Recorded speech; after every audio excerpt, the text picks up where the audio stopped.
और नहीं जानने की वजह से हमारा जीवन दिव्यता को प्राप्त नहीं हो पाता। हम क्योंकि बहुत सारी दूसरी चीजों में उलझे हुए होते हैं। हमको मालूम है कि ये सब संसार एक दिन छोड़ देना है और जितनी चीजें हमारे पास है ये सब छूटी जाएंगी, फिर भी हम सारा जीवन यदि उन्हीं चीजों का संग्रह इकट्ठा करते रहते हैं, इसका मतलब या तो हम बेवकूफ हैं और या हम तत्व से जानते नहीं, जिसको भगवान कहते हैं एवं यो वेत्ति तत्वतः, गहराई से जानते नहीं। दो ही बातें हो सकती, या तो मूर्ख आदमी करेगा और या फिर आदमी ढंग से इस बात को सिर्फ सुना है और जाना नहीं है। नहीं तो जान लिया तो फिर क्या फर्क पड़ता है, फिर कौन करेगा इकट्ठा। एक आदमी को पता लग जाएगा 7 दिन में मेरे को फांसी होने वाली है, अब उस आदमी को कहा जाए कि तू लॉटरी खेल ले, तो क्या लॉटरी खेलेगा? वो कहेगा साहब 7 दिन में मैंने मर जाना, मेरे को क्या करना है जैकपॉट लगा के। हाँ मेरे को देना ही चाहते हो तो मेरे पास जो है वो सब ले लो, लेकिन जीवन दे दो। तो जीवन से जुड़ी हुई चीजों से ज्यादा महत्वपूर्ण है और हम लोग उल्टा करते हैं, जीवन को देके जीवन से कम महत्वपूर्ण वाली चीजों को इकट्ठा करते हैं। तो इसका मतलब या तो हम तत्व से जानते नहीं है या हम मूर्ख हैं।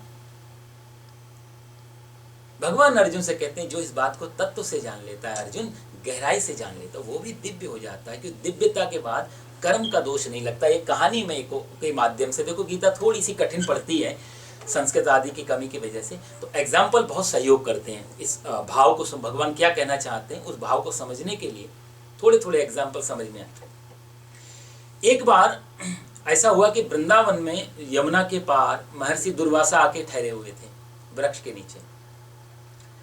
गोपियों को पता लगा वृंदावन में कि महर्षि दुर्वासा आए हुए हैं, तो उन्होंने, और दुर्वासा के पास परम शक्ति थी, तो गोपियों ने सोचा कि इनसे जो मांगेंगे वो मिल जाएगा। दुर्वासा तो परम ज्ञानी है, शक्ति स्वरूप हैं, और उनकी सेवा करके बहुत जल्दी प्रसन्न भी हो जाते हैं, क्योंकि क्रोध भी बहुत तेज आता है उनको, प्रसन्न भी बहुत होते हैं।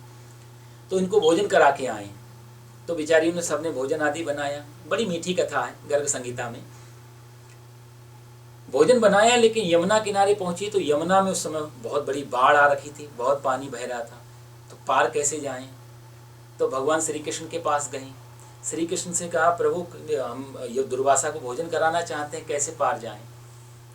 तो दुर्वासा ने कहा, कृष्ण ने कहा एक काम करो, तुम यमुना के पास खड़े होकर प्रार्थना करना और ये कहना कि यदि कृष्ण ने कभी भी जीवन में किसी भी स्त्री का स्पर्श नहीं किया हो, बाल ब्रह्मचारी हो, तो यमुना माता हमें आप रास्ता दे दो। और ये बात है रासलीला खेलने के बाद की, रासलीला हो चुकी थी। गोपियों के मन में डाउट गया कि अभी थोड़े दिन पहले तो मेरे साथ रासलीला खेली, गले में हम हाथ डाल के खूब नाच खेले, और कहते हैं हमने किसी का स्पर्श नहीं किया और बाल ब्रह्मचारी। तो गोपियों ने थोड़ा, कृष्ण भगवान ने बोला क्यों इतना चेहरा क्यों उतर गया। बोला आप समझ, तुम खुद ही अपने आप ऐसी बात बोल रहे हो थोड़े दिन पहले। बोला कृष्ण बोले आप चिंता मत करो, मेरी बातों पे भरोसा करो, जाके यमुना से बात करो, यमुना तुम्हारी प्रार्थना को स्वीकार करेगी। प्रैक्टिकल करो, क्वेश्चन से अच्छा है कि जाके प्रैक्टिकल करो। हम लोग भी जीवन में यही करते हैं, यदि कोई बात बताए तो हम क्वेश्चन पे इतना अटक जाते हैं, इतना उलझ जाते हैं, प्रैक्टिकल करने का मौका ही नहीं निकल पाते। भगवान ने गोपियों से कहा तुम जाके करो, सामने यमुना है, सामने बोलना है, रास्ता दे दिया तो समझ जाना, सारे उत्तर मिल जाएंगे। मैं कुछ भी बताऊंगा तो मैं ऐसे समझ में नहीं आएगा। गोपियों का बात तो ठीक है, तुमसे पूछने से समय बर्बाद करने से अच्छा हम देख ही नहीं। जाके यमुना के पास पहुंची गोपियां, यमुना से जाके प्रार्थना की कि कृष्ण, अब हिम्मत तो नहीं हो रही थी, उनको लग रहा था झूठी बोल रहे हैं, कि कृष्ण ने कभी किसी स्त्री का स्पर्श नहीं किया हो, बाल ब्रह्मचारी हो, तो यमुना आप मेरे को रास्ता दे दो। और जैसे ही इतना बोलना था, यमुना 2 फाट में फट गई, बीच में पूरा रास्ता बन गया, आधी नदी इधर बह रही, आधी नदी इधर बह रही। बड़ा आश्चर्य हुआ उनको, ऐसा कैसे हो जाता है, ये तो गलत है। मन में शंका बहुत गई, संदेह गई, लेकिन कोई बात नहीं, भोजन कराना जरूरी था, दुर्वासा को विलंब हो रहा था। भोजन लेके वहां पहुंच गई दुर्वासा के सामने। अच्छा, सारी गोपियां कुछ ना कुछ बना के ले गई थी, 56 भोग, खूब ज्यादा कि थोड़ा ये भी ले, थोड़ा ये, हर गोपी कह रही थी थोड़ा प्रभु हमारे यहाँ घर का भी प्रसाद पाइए, थोड़ा हमारे। तो इतनी सारी गोपियां थी, तो दुर्वासा बोले तुम चिंता मत करो, थोड़ा थोड़े चक्कर में सारे पदार्थ यहीं रख दो, और मैं बहुत दिन से भूखा हूं। तो उन्होंने सारा का सारा बैठ करके, दुर्वासा ने जितना भी वो गोपियां लाई थी सारा प्रसाद पा गए दुर्वासा जी। गोपियों ने मन में ये भी सोचा थोड़ा थोड़ा देंगे हम, हमारे बच्चों को, खानदान को भी प्रसाद मिलेगा। वहां प्रसाद भी नहीं बचा, दुर्वासा जी ने सारा खा लिया, बर्तन सब खाली कर दिए। अच्छा, अब गोपियाँ क्या करती हैं कि वो बर्तन आदि लेकर के वापस आने लगी, देखा यमुना फिर बह रही है जोर से। दुर्वासा जी से कहा हम वापस कैसे जाएं? दुर्वासा जी ने पूछा आई कैसी थी, फॉर्मूला क्या था? गोपियों ने बोला फॉर्मूला तो ये था कि उधर से कृष्ण ने बोला था ऐसी ऐसी बात, हमने बोल दी, यमुना ने रास्ता दे दिया। तो दुर्वासा ने बोला तुमने आते समय ये कहा, अब जाते समय ये बोलो कि दुर्वासा ने कभी भी अन्न का एक कण भी नहीं खाया हो, पूरे जीवन भर से उपवास किया हो, तो यमुना आप मेरे को रास्ता दे दो। अब तो और भी ज्यादा आती हो गई। गोपियों ने कहा ये तो महान झूठ बोल रहे हैं, एक तो पहले वो उधर झूठे, उनके भगत भी झूठे, और मुझे लगता है यमुना भी कहीं ना कहीं मिली हुई है इन्हीं से। अभी हमारे सामने सारे बर्तन खाली कर दिए, वो कहते हैं कुछ भी नहीं खाया हो, सारे जीवन भर का उपवास किया हो। आप बोलें क्या दुर्वासा के सामने तो इतनी हिम्मत नहीं क्वेश्चन करने की, उनको मालूम है क्रोध हुई, तो उनसे तो कुछ नहीं कहा दुर्वासा के जी महाराज। वापस आके यमुना से कहा, यमुना ने फिर रास्ता दे दिया। गोपियां घर न जाके सीधे कृष्ण के पास आई और कृष्ण के कहा कि प्रभु ये लीला क्या है, या तो यमुना आपके साथ मिली हुई है और या फिर ये कुछ और कोई चक्कर है, हमें समझ में नहीं आया। तो भगवान ने गोपियों को वहां यही उपदेश किया जो अर्जुन को भगवान श्री कृष्ण कर रहे हैं, जन्म कर्म का मैं दिव्यम एवं ये वेत्ति तत्वतः। अरे गोपियों, मैं कभी भी इस भाव से नहीं लीला करता हूं कि इससे मुझे सुख मिलेगा या इससे मुझे कुछ पाना है। जहां काम क्रोध लोभ मोह कोई आशा कोई स्वार्थ ना बचे, वहां कर्म का कोई फल नहीं आता। कर्म में तभी फल आता है जब हमारी कोई आशा उससे जुड़ी होती है। जैसे हम लोग सो जाते हैं रात को, अब शास्त्रों में लिखा है कि सो गए, सोते सोते हमने करवट बदली या हाथ इधर से उधर रखा और हाथ के नीचे कोई कीड़ा मकोड़ा आ गया और वो मर गया, तो शास्त्र कहते हैं उसका दोष नहीं लगता है, क्योंकि आप गहरी निद्रा में हैं, आपकी कोई आशा नहीं। उस समय सांप भी आपको काट जाए तो भी पता नहीं लगेगा और मच्छर भी आपके हाथ से मर जाए तो भी आपको पता नहीं लगेगा। तो निद्रा में हुआ दोष जैसे फल नहीं देता, ऐसे ही निद्रा में की गई कोई, मतलब सपने में आप राम राम भी जप रहे हैं तो उसका भी फल नहीं होगा मरने के बाद। यदि सपने में किसी को बोलने की आदत हो, उस समय माला लेके बैठ जाए तो उसका भी कोई फल। कहने का मतलब है कि वो मूर्छित अवस्था है। भगवान श्री कृष्ण कहते हैं कि मैंने कभी कोई आशा के साथ कोई काम नहीं करता, कोई स्वार्थ के काज, कोई मोटिवेटेड मेरे एक्ट नहीं होते, स्वार्थ के साथ मेरे कोई कर्म नहीं होते, इसलिए मेरे को कोई भी कर्म नहीं बांध सकता। और मैं अकेला भी पहाड़ पे खड़ा रहूं तो भी मैं अकेला हूं, और हजारों स्त्रियों के बीच में रहा हूं तो भी मैं अकेला हूं, कि निर्लिप्त हूं। और वैसे ही दुर्वासा जी ने भोजन किया तुम्हारे सामने, लेकिन वो भोजन उन्होंने अपने लिए नहीं किया, वो स्वाद के लिए नहीं किया। भगवान श्री कृष्ण गीता के 15वें अध्याय में इस बात को रखेंगे 16वें श्लोक में, अहम वैश्वानरो भूत्वा प्राणिनाम देहमाश्रितः प्राणापान समायुक्ता पचाम अन्नम चतुर्विधम। हे अर्जुन, अहम वैश्वानर, हम पेट में वैश्वानर देवता के रूप में, जिसको हम भूख बोलते हैं, जिसको हम क्षुधा बोलते हैं, वो जो भूख है उसी का नाम वैश्वानर परमात्मा है। अहम वैश्वानरो भूत्वा, होकर के वैश्वानर होकर के आदमी के पेट में भूख के रूप में मैं निवास करता हूं। अहम वैश्वानरो भूत्वा प्राणिनाम देहमाश्रिता, सारे प्राणियों के देह को आश्रित बना करके, उनका माध्यम बन करके, और प्राणिनाम देहमाश्रिता प्राणापान समायुक्ता पचाम अन्नम चतुर्विधम, मैं 4 प्रकार के अन्न को ग्रहण करता हूं। और 4 प्रकार के अन्न कौन है? चोस वाला, चूसने वाला, निगलने वाला, पीने वाला, चबाने वाला। ये इसकी भी व्याख्या आएगी 15वें अध्याय में, बड़ी सुंदर है अन्न के ऊपर व्याख्या। तो भगवान कहते हैं जितने भी एक पदार्थ हैं जो तुम खाते हो, ये सब मैं ही आदमी के अंदर भूख बन के लेता हूं। आप सोचिए जरा, हमारे पास भोजन बहुत हो और भूख नहीं हो तो किस काम का? भोजन महत्वपूर्ण नहीं, महत्वपूर्ण भूख है। भूख लगी हो तो कुछ भी मिल जाए, और भूख नहीं लगी है तो कुछ भी हो, वहां पर सब बेकार हो जाता है। तो दुर्वासा ये सोच करके कर रहे हैं कि मेरे पेट में भगवान भूख के रूप में प्रकट हुए हैं, और मैं ये जो ग्रास जा रहा है ये आहुति से यज्ञ कर रहा हूं। तो भोजन को भी यज्ञ बना लेते हैं संत लोग, और हम लोग यज्ञ को भी भोजन बना लेते हैं। यही अंतर है दुर्वासा के और हम लोगों के कर्म में। हम लोग खाना खाते हैं इसलिए कि मुझे स्वाद मिलेगा, मैं पुष्ट हो जाऊंगा, मैं हट्टा कट्टा हो जाऊंगा, मेरी भूख, मेरा शरीर, मेरा, तो वो भोजन में दोष आता है। और जब इस दृष्टि से भोजन किया जाए कि परमात्मा ही अंदर भूख के रूप में, वैश्वानर के रूप में प्रकट हुआ है और उसको मैं हवन की आहुतियां दे रहा हूं, तो बाहर का हवन इस वाले हवन से ज्यादा श्रेष्ठ, बाहर के हवन से ये ज्यादा श्रेष्ठ हो जाता है। ये भी आहुतियां ही हैं। स्वाहा बाहर हम जब देवताओं को देते हैं तो बोलते हैं स्वाहा, पेट में जब डालते तो बोलते हैं आहा। आहा और स्वाहा में तो ज्यादा अंतर नहीं है, दोनों ही भगवान के मंत्र हैं। लेकिन हवन भी बाहर किया जाए और अहम के साथ किया जाए तो हवन का भी महत्व नहीं होता, और भोजन भी निस्वार्थ भाव से किया जाए तो उसका भी बहुत बड़ा महत्व होता है, वो भी यज्ञ के बराबर फल देता है। तो भगवान इसीलिए अर्जुन से कहते हैं जन्म कर्म च मे दिव्यम, दिव्य जीवन है मेरा भी, तेरा भी हो सकता है। एवं योवेति तत्वतः, यदि तू इस प्रकार से जान लेगा। और सही में दिव्य जीवन तो दिव्य है ही, सिर्फ हम लोग नहीं जान पाते हैं। यदि हम जान लेंगे तो अब देखो,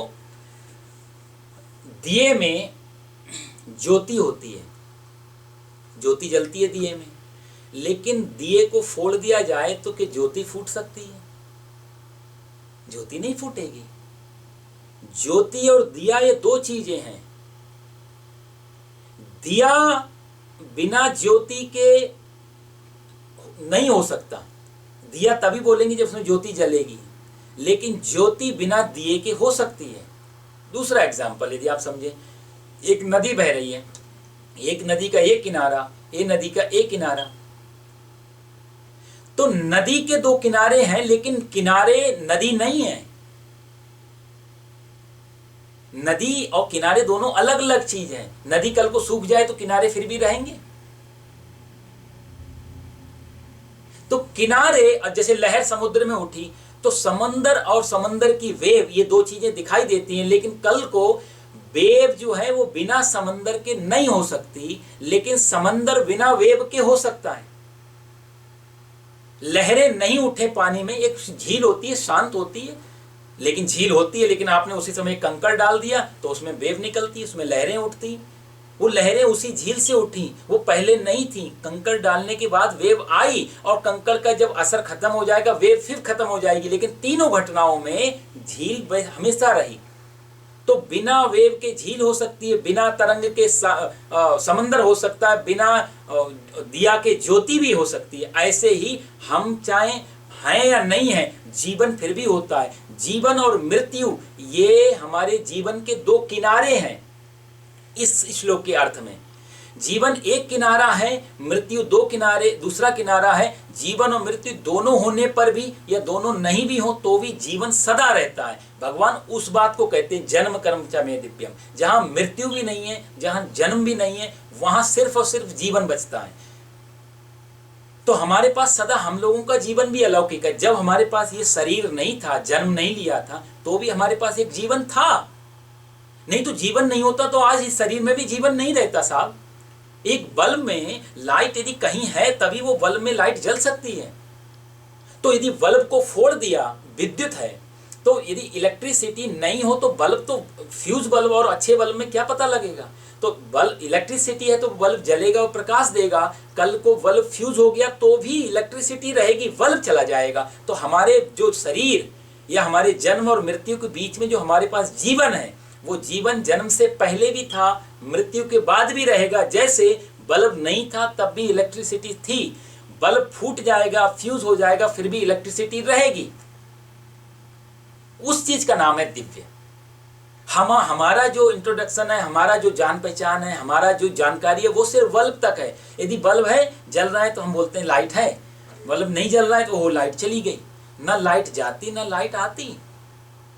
क्योंकि हम लोग अभी तक देखो इस दिव्य और साधारण का मतलब ये होता है जो हमारी इंद्रियों से पकड़ में आ जाए। और भी छोटा सा एक फॉर्मूला मैं आपको समझा रहा हूं, शायद इससे आप समझ पाए। इंद्रियों से, मन, बुद्धि, हाथ, पैर, आंख, कान, जो भी हमारे पास सेंसुअल पावर्स हैं, इस इंद्रियों से जो पकड़ में आए वो दिव्य नहीं है।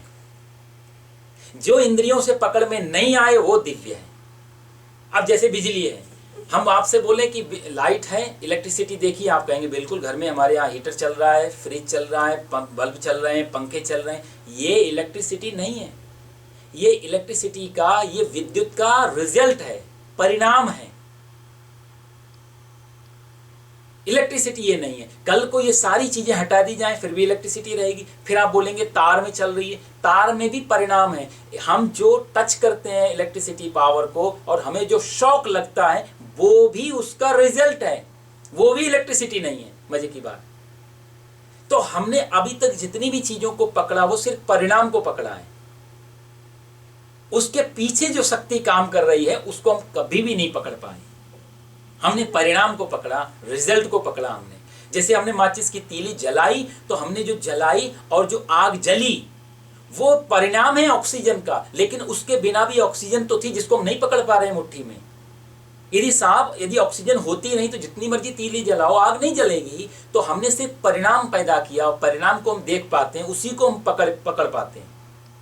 ऑक्सीजन को नहीं पकड़ पाते, हवा को नहीं पकड़ पाते, पानी को नहीं पकड़ पाते। तो जो भी एक्चुअल में जो चीजें हैं जिसको हम दिव्य कह सकते हैं इस संसार में, वो हमारी इंद्रियों की पकड़ से बाहर हैं, वो दिव्य हैं। और जो जो हमारी इंद्रियों के कब्जे में आ सकती हैं, जिनको हम कोई स्वरूप दे सकते हैं, जिनको कोई नाम दे सकते हैं, जिनको हम स्पर्श कर सकते हैं, उन सब चीज़ों को हम दिव्य नहीं कह सकते। भगवान श्री कृष्ण अर्जुन से कहते हैं जन्म च कर्म च मे दिव्यम, ये मेरे जन्म और कर्म दोनों दिव्य हैं, क्योंकि ये तुम्हारे बुद्धि से, मन से, शरीर से, इंद्रियों से ये पकड़ में नहीं आ सकते। इसीलिए तो कहते हैं ना, बड़े बड़े लोग भी भ्रमित हो जाते हैं परमात्मा को लीलाओं में। हम लोग तो बहुत छोटे छोटे लोग छोटी छोटी चीजों में क्वेश्चन निकाल लेते हैं। बड़े बड़े ज्ञानी भी भटक जाते हैं। अज्ञानी की तो बात ही क्या, वेदांत कहता है कि अज्ञानी तो अज्ञान में भटकता ही है, लेकिन कई बार परमात्मा के लीलाओं में ज्ञानी भी महाअंधकार में भटक जाता है। उपनिषद के वचन है ये। जो चाहता जानते जानते बहुत कुछ जान लेता, कई बार ऐसा उसके आगे भी ऐसी विशेष परिस्थितियां आ जाती, वो भी नहीं समझ। माता गौरी आप देखो ना, भगवान शिव के साथ बैठी हुई हैं और राम जी को नहीं पहचान पा रही और परीक्षा लेने जा रही। वो क्या महादेव परम ज्ञानी, उनकी पत्नी रात दिन राम कथा सुनने वाली, उनको भी संशय हो रहा है। और वो संशय इतना बड़ा हुआ कि भगवान भोलेनाथ ने पत्नी का त्याग तक कर दिया। कितनी बड़ी कथा है मीठी, सती माता का त्याग कर दिया। तो अज्ञानी तो भटकता ही है, हम लोग तो भटकते ही हैं, लेकिन ज्ञानी भी कई बार महाअंधकार में भटक जाता है, क्योंकि जन्म कर्म च मे दिव्यम योगम एव वेत्ति तत्वतः। जो तत्व से नहीं जानता वो व्यक्ति सदा अधूरा और भटकाव में रहेगा। इसलिए व्यक्ति को संभल के रहना चाहिए। तो भगवान श्री कृष्ण कहते हैं कि यहाँ पर तू भी अलौकिक है, मैं भी अलौकिक हूँ, लेकिन इस बात को मैं जानता हूँ और तू भी जान सकता है। जिस दिन तू जान लेगा तू भी अलौकिक हो जाएगा, तू भी मेरी क्योंकि है तो तू मेरा ही अंश। भाई बूंद सागर से पानी उठाया तो सागर का पानी सोचे मैं तो बहुत छोटा हूँ, सागर तो बहुत बड़ा है, लेकिन जिस दिन उसको पता लग जाए मैं उसी का पार्ट हूँ, मैं उसी का एक छोटा सा अंश हूँ। जिस दिन उसमें मिल गया तो मेरा अस्तित्व खत्म हो जाएगा, लेकिन मैं सागर ही हो जाऊंगा। तो बूंद को सागर यदि होना है तो उसके दो ही रास्ते हैं, या तो दूर बैठ के वो विचलित परेशान रहे या सागर में जाके खो जाए। अपने आप को मिटा दे तो वो सागर ही हो जाएगी, लेकिन जब तक अपने आप को जिंदा रखेगी वो सागर नहीं हो पाएगी। मिटा दे अपनी हस्ती को, अगर कुछ मर्तबा चाहो। यदि अपनी हस्ती मिटा दी, मैं मर गया, समझ लो परमात्मा हो गया। भगवान यहाँ अर्जुन को कहीं ना कहीं इसी बात को, कि अहम को, उसके मैंपन को गिराने की बात कर रहे हैं। मैं के द्वारा यहाँ भगवान अपना भी ले रहे हैं, मेरा ये। लेकिन भगवान जब मैं कहते हैं तो अहंकार वाला मैं नहीं है। हम जब कहते हैं मैं, तो हमारे साथ एक अहंकार जुड़ा होता है, ईगो होता है हमारे साथ। मैं भगवान श्री कृष्ण जब मैं कहेंगे वहां अहंकार नहीं होगा। अच्छा, भगवान के मैं में सारे तू भी आ जाते हैं, दूसरे भी आ जाते हैं, ये भी खासियत। भगवान जब कहते हैं मैं, तो उसमें ऑलरेडी सारा संसार यानी कि तू इंक्लूसिव है उसमें। और जब हम कहते हैं मैं, तो तू एक्सक्लूसिव है उसमें। हम तू बाहर को करते हैं तब मैं बोलते हैं, भगवान जब मैं बोलते हैं तो सारा संसार उसमें इंक्लूसिव होता है, सब मिला हुआ होता है। ये बड़ी गहरी बात है इसमें। तो भगवान जब मैं बोलेंगे तो कहीं ना कहीं जिसको समझा रहे हैं वो भी वही होगा, बस उसको मालूम नहीं। जन्म कर्म च मे दिव्यम एवं यो वेत्ति तत्वतः। और त्यक्त्वा देहं च, कहते जब आदमी शरीर छोड़ देता है उसका पुनर्जन्म नहीं होता। इसका अर्थ ये नहीं दोबारा आ नहीं सकता संसार में, फिर वो बंधन कारक जन्म नहीं होता, फिर वो मुक्त होते ही, कहते ना जीवन मुक्त महात्मा है। कई संत ऐसे वो जीवन मुक्त हैं, उनको कोई फर्क नहीं। उस जीवन मुक्त का मतलब यही, उनकी मर्जी से, अपनी मर्जी से जीते हैं वो, उनका कोई अपेक्षा नहीं रह जाती। दूसरे श्लोक में भगवान ने इसी बात को आगे बढ़ाया है, ऐसे कौन से महापुरुष हैं।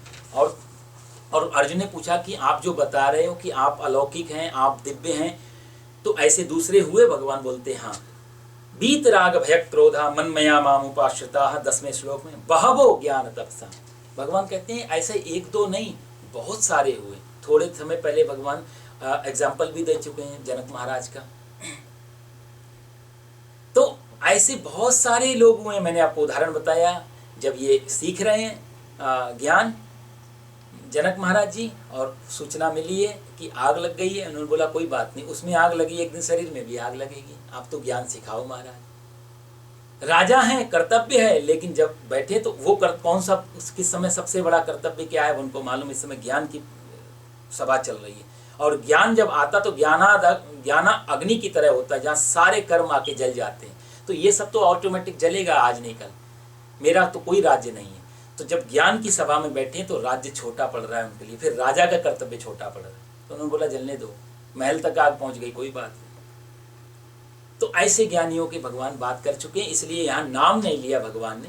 भगवान कहते हैं बहवो ज्ञान तपसा, ऐसे बहुत सारे लोग हुए हैं पूता मदभाव। पूता का मतलब होता है पवित्र हुए, ज्ञान रूपी तप से पवित्र होकर के बहुत सारे लोग। और वो लोग के लक्षण क्या, अर्जुन पूछता है वो कैसे होते हैं, उसका क्या, उनमें क्या लक्षण दिखाए, कैसे पहचाने हम उन लोगों को जिनके बारे में आप बात कर रहे हो, जिनका जीवन दिव्य हो जाता है, उनकी पहचान क्या है।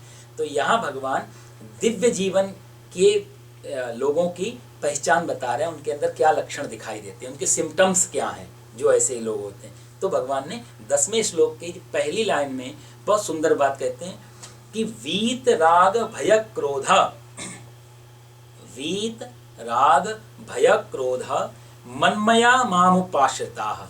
भगवान ने यहाँ पर 3 चीजें बताई जो चीज नहीं होती। एक तो भय, वीतराग, राग अटैचमेंट, मोह, ये नहीं होता। वीत मतलब चला गया, वीत मतलब हट गया जिसके जीवन से। तो वीत राग भय क्रोधा, आप समझ रहे हैं 3 चीजों को। वीत गया किस, इसके जीवन से राग चला गया, वीत राग, भय वीत गया, वीत राग, वीत भय, वीत क्रोधा, ऐसे हम लोग समझ सकते हैं।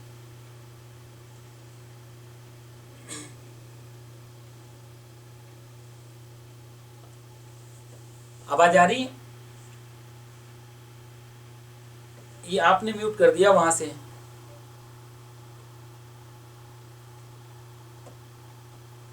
हाँ जी, आवाज आ रही है? वो अभिषेक जी आपने वहां से म्यूट कर दिया, सबको म्यूट किया होगा ना, इसलिए म्यूट हो गया होगा ना, कोई बात। तो भगवान यहाँ कहते हैं वीत राग भय क्रोध, 3 चीजें जिसमें चली जाती हैं, वीत राग, वीत भय और वीत क्रोध, ये 3 चीजें जिसमें से चली जाती हैं। और चौथी कंडीशन भगवान बताते हैं कि मनमया मामुपाश्रिता, जिसका मन मनमया, मेरे में जिसका मन लग जाता है,